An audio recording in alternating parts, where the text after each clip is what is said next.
They call it La Mara Salvatrucha, but the world knows it simply as MS-13. It is arguably the most brutal criminal organization on the planet, operating with a level of savage efficiency that defies traditional gang logic. In the mid-1980s, thousands of refugees fled the bloody civil war in El Salvador. They settled in the gritty neighborhoods of Los Angeles. Many of these young men had seen atrocities that would haunt a lifetime. They were battle-hardened, desperate, and looking for protection. They formed a clique to defend themselves against established Mexican and African American gangs. They called it MS-13. What started as a loose coalition of immigrant youth quickly mutated into something far more dangerous. They weren't just protecting their turf anymore, they were conquering it. The hierarchy of MS-13 is not a pyramid, it is a sprawling, decentralized web. At the very bottom are the associates and potential recruits. Above them are the homies, the initiated members who have proven their loyalty through the ritual of a 13-second beating. They call this getting jumped in. It's not just a rite of passage, it's a commitment to a life where exit is rarely an option. Above the rank and file are the clique leaders. MS-13 operates in small, semi-autonomous units called cliques. A single city might host dozens of these groups. They are fiercely territorial. They have their own leaders, their own internal rules, and their own specific ways of generating revenue. This structure is their greatest strength. Because there is no single godfather sitting in a high-rise office, law enforcement cannot simply cut off the head to kill the snake. If one clique leader is arrested, the others continue to operate, fueled by a shared ideology of violence. The true architects of this dark hierarchy are the high-ranking members currently serving time in Salvadoran and American prisons. Prisons for MS-13 are not places of punishment. They are recruitment centers and command posts. Even behind bars, these leaders send messages, often through hand signals, coded letters, or trusted intermediaries, to direct operations on the streets. The gang's ideology is rooted in a twisted sense of hyper-loyalty. Their motto, Mata, roba, viola, controla, translates to kill, steal, rape, control. This is not a business model driven by rational profit motives alone.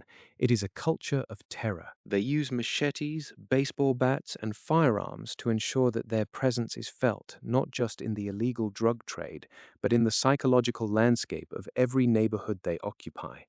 Consider the numbers. In the United States alone, the Department of Justice estimates there are over 10,000 members. Globally, that number swells to over 50,000. They have expanded from Los Angeles into every corner of the United States, Central America, and parts of Europe. Their primary source of revenue has evolved. While they still deal drugs, they heavily prioritize the extortion of local businesses. They demand rent from hardworking immigrants and small business owners. If you don't pay, you don't just lose your business, you lose your life. This is the tax that keeps the machine running. But why does this hierarchy hold? How does a gang maintain such intense control over individuals who have everything to lose? The answer is the internal justice system. MS-13 has no trial by jury. It has no appeals court. If you are suspected of snitching, if you fail to carry out an order, or if you simply show a lack of commitment, the penalty is almost always death. The internal discipline is so strict that members often fear their own brothers more than they fear the police. Their communication is sophisticated. While they use modern technology like encrypted messaging apps, they still rely on intricate tattoo systems. Every ink mark on an MS-13 member's body is a biography of their violence, a teardrop for a kill, a spiderweb for time served.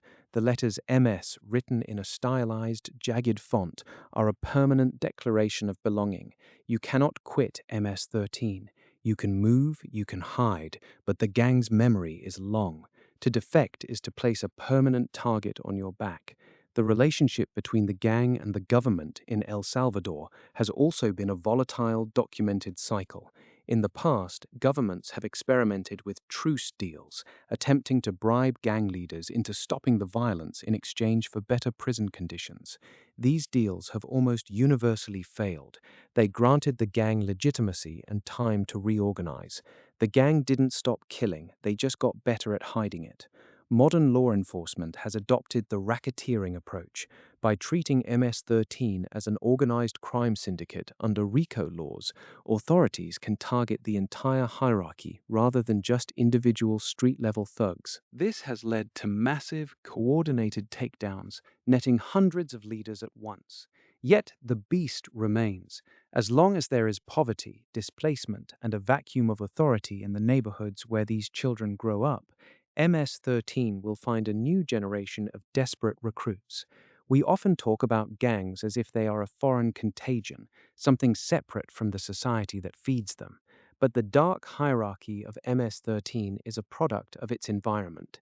It was born in the fires of civil war, raised in the margins of American cities, and solidified by the failure of systems to provide safety or opportunity. Is the world safer when the leaders are behind bars, or are we simply pushing the hierarchy deeper into the shadows, where it becomes even more resistant to light? The cycle of violence is not just about the weapons they carry or the territory they claim. It is about a structure so deeply embedded in the lives of its participants that it has become an alternative to reality itself. When you look at the history of this organization, you aren't just looking at a criminal group. You are looking at a mirror held up to the failures of policy, the trauma of war, and the devastating power of belonging. The question remains, how do you dismantle an ideology that is willing to trade its own life to maintain its grip on the world? As long as we fail to answer that, the dark hierarchy of MS-13 will continue to write its history in the streets.